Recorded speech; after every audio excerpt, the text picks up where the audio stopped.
Hey, what's going on? Welcome to the Dray. I'm glad you're here. We have a really big show, so let's get started.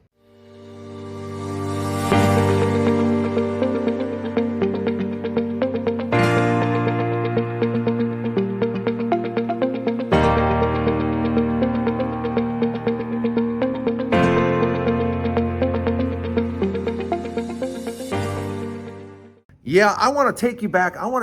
Before I get started on today's show. I want to take you back to 1969. All right, it's 1969, and my brother and I are living on Putin Bay Island because my grandfather owns the hotel on Putin Bay. And if you don't know where Putin Bay, Ohio is, it's in the middle of Lake Erie.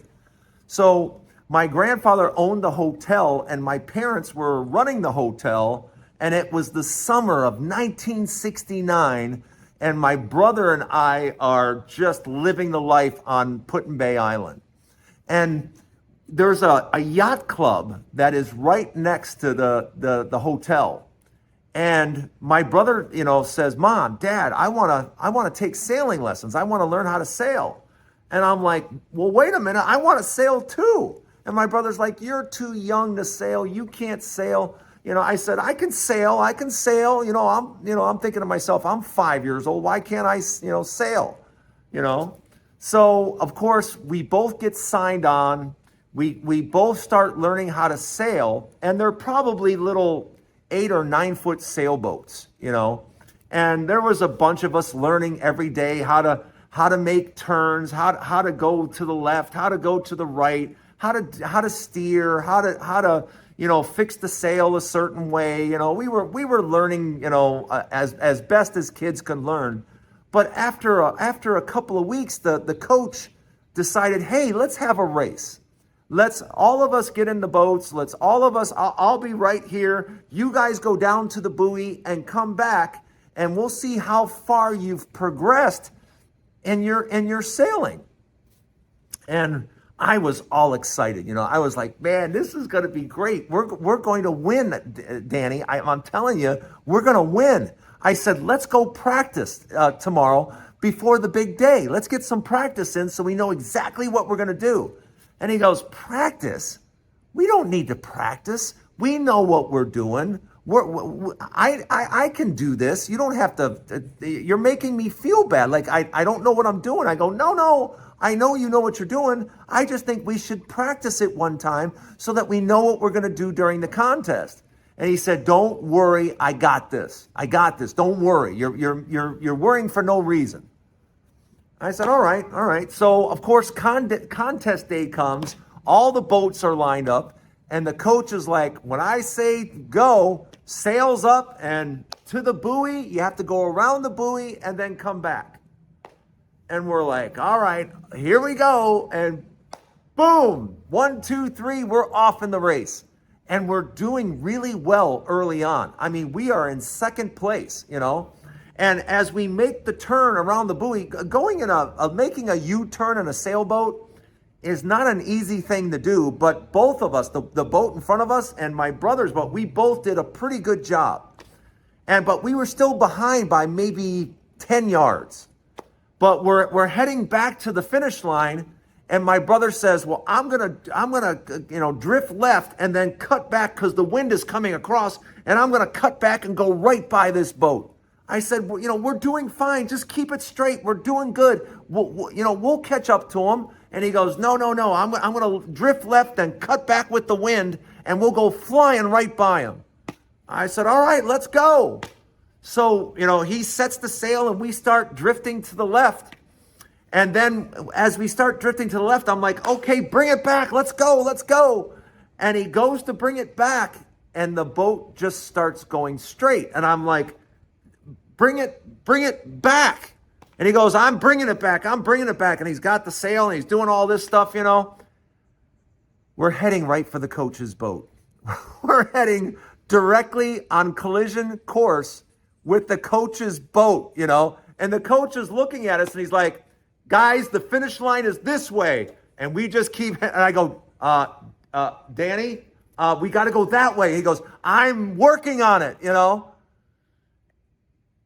Needless to say, we go bam right into the coach's boat, you know. Oh my gosh. Oh my gosh. And he was so mad.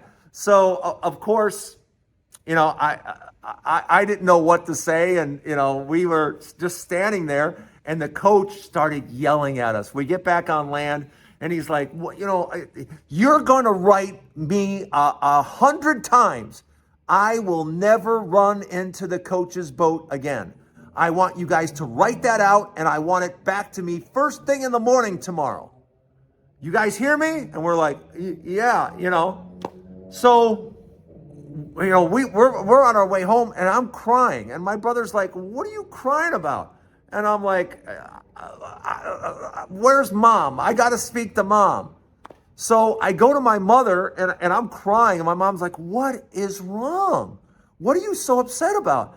I said, Mom, I said, we hit the coach's boat, and he's really angry, and I have to write 100 times, I will never run into the coach's boat again, but I don't know how to write, Mom. I haven't learned how to write yet. Will you write it for me? And she goes, no, I'm not going to write it for you. And she grabs me by the hand, and off we go to the yacht club, you know. So she's got me in hand. We go to the yacht club, and we go into the coach's office, and she goes, did you punish my son for that he has to write 100 times? And he goes, yeah, I did. Is there a problem? And she goes, he's 5. He doesn't know how to write yet. And she goes, and I'm not doing it. It's not my punishment. He goes, oh, I'm really sorry. He goes, I didn't even think about it. He's the youngest one. I'm very sorry. He says, Drayton, your punishment is you're going to have to clean all the boats for a week after everyone's done. You clean. Your job is to clean all the boats. And I thought, okay, I mean, I can do that. I can clean the boats. So that's exactly what I did. And I absolutely loved it, because after I was done cleaning the boats, everybody was just shocked. Even the coach was like, wow, you do a really, really good job. And he goes, from now on, this is your job. And I was like, great. So my job was to, you know, I didn't have to sail in the boats anymore. My job was to get the boats cleaned when they came in.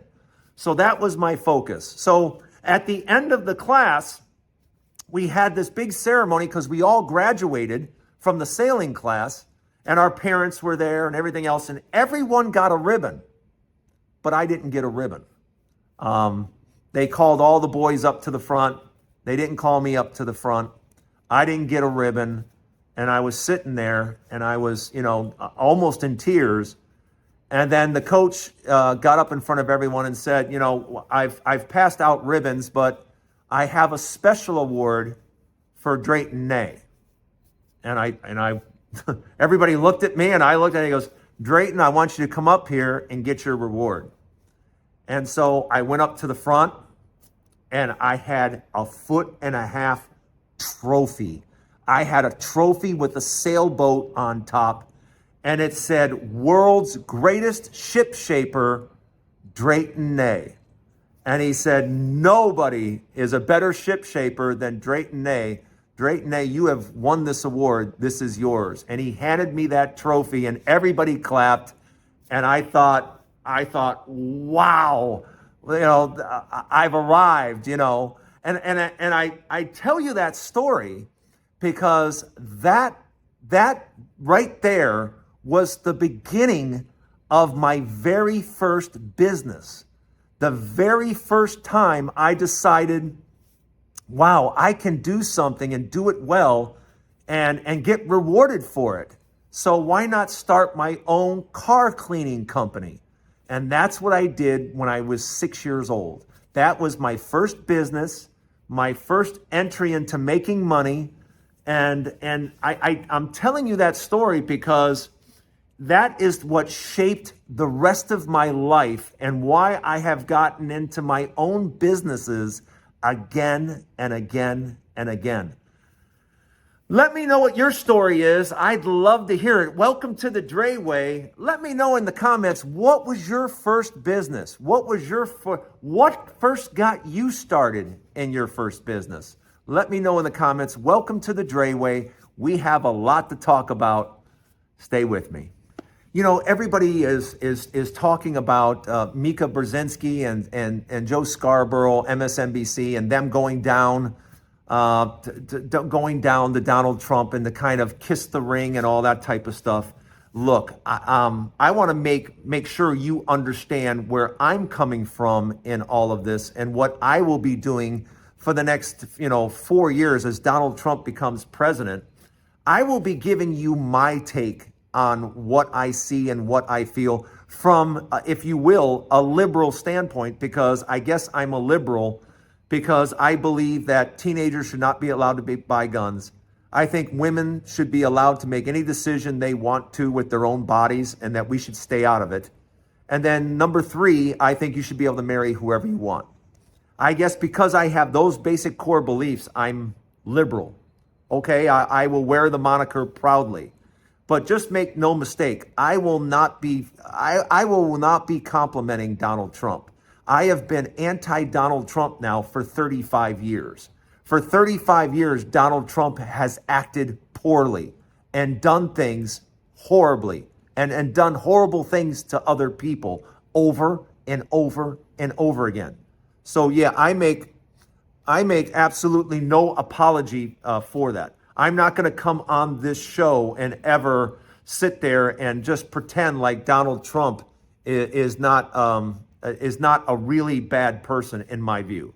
So I will come on this show and talk about that again and again and again. And I will point out where Donald Trump is really bad for business, because Donald Trump is really bad for business. Donald Trump has failed at every single thing he's ever tried to do, whether it's a casino, an airline, you name it, a mortgage company. I mean, just every single gimmick he has tried, he has failed at. Even his first presidency was a complete and total failure.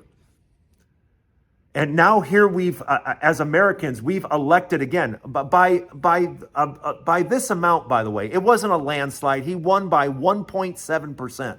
He won by fewer votes than what Hillary beat him by in the popular vote. In the popular vote, Hillary beat Donald Trump by more.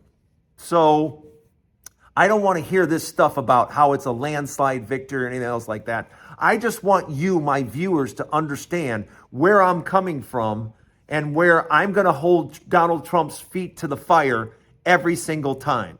You're going to get what I think is my opinion. You're going to get my truth, what I think is the truth, and what they're really trying to do. And I don't have to answer to advertisers or anything like that. My show is my show, and I'm going to do my show the way I think I should do the show. And I'm going to give you what is, in my best opinion, what we're really looking at. Because like I've said many times before, I'm not a big fan of Republicans being in the White House because they perform horribly, terribly. Nixon was terrible. Reagan was terrible. Bush was terrible. Trump was terrible. And all their administrations so corrupt. And will this administration be corrupt? Probably, because that's what Republicans do. So that is going to be my promise to you. I'm going to give you the absolute facts as I know them. But just understand, am I going to be biased in it? Yes, because I think Donald Trump is garbage. So yeah, I'll be leading with that because that's my opinion, and I've grown that opinion over 35 years. I haven't disliked Trump recently because he's a Republican. I disliked Trump all the way back 35 years ago when he was ripping off people in his casino. So we have a long, long history. But I just want you to fully understand where I'm coming from and where this show is coming from. And just make no mistake, this show will never kiss the ring of Donald Trump. Let me know what you think in the comments. If you have not subscribed yet, please become a subscriber to the Dray Way. We got more show coming. Stay with me. Last but not least, I just want to talk about one more time about the appointments that everybody seems to be freaking out about. And I want you to all understand what exactly is going on. What we're seeing going on is a representation of nothing that is American. And when I say all you have to do is look at all the people Donald Trump is putting in place. And if you notice, it's a whole bunch of white people. And it doesn't represent the United States in any way, shape, fashion, or form. It doesn't look like America at all. It looks like a country club that I wouldn't want to belong to. That's what all these appointees look like. It just looks like a big, giant collection of white people. And that's on purpose. It's on purpose because Donald Trump is racist. Yeah, and he does racist stuff. So that is why we are getting what we are getting. And we are not getting the brightest. We are not getting the smartest. We are not getting people that are actually truly qualified because he has no interest in that whatsoever. Donald Trump is acting and going to act like a king. Donald Trump doesn't want to put competent people in place of anything because as far as Donald Trump is concerned, he is controlling everything. Everything goes through Donald Trump because Donald Trump is the answer in his head to everything. I have the answer. I can do this. I can do this. I can do this. I can do this. That's what Donald Trump believes. Never mind that this country fled a king 250 years ago to bring together the experiment that is the United States of America. And here we pledge to never be part of a king again, but guess what we're about to become for the next 4 years? Because Donald Trump is doing everything that a king would do or a dictator would do. So do we have a new king? Yeah, because that's exactly how he's acting, by putting complete people that are completely untrained to do specific jobs. I mean, these are huge bureaucratic agencies with sometimes hundreds of thousands, maybe even millions of people being run by people that have no experience. So are they really going to be running anything? Yeah, I don't think they're going to be running anything. I think everything goes through one man. Everything. No one's going to be able to do anything unless they check it with Donald Trump first. Yeah, Donald Trump is going to be king. And that is what the American people voted for. Not overwhelmingly, by a slim margin. That it's that we're ending up with this. This is what happens when everybody doesn't participate, when everybody doesn't vote. Millions of people stood on the sidelines, so now we're about to get what we get. And believe me when I tell you, it's going to be another disaster. I'm not trying to come up here and speak badly or speak negative, but we just saw the prior. He's done this before, and he crashed everything. So what do we think is going to happen in the new 4 years? I can tell you exactly what's going to happen. He's going to crash everything just like he did last time, because he's done that with everything he's ever touched. Everything he touches, it gets destroyed. Everything. From every airline, football, mortgage company. I mean, just down the list of all the companies he's attempted and failed at every single one. This is going to be another 4-year experiment that ends badly. But we effed around, and now we're going to find out. Let me know what you think. Thanks for joining me at the Dray Way. That's the Dray Way for today. I appreciate you being here. Please subscribe to the channel. Please check out the Dray Way every single day. I'm glad you were here. I hope to see you tomorrow. Have a great day, everybody.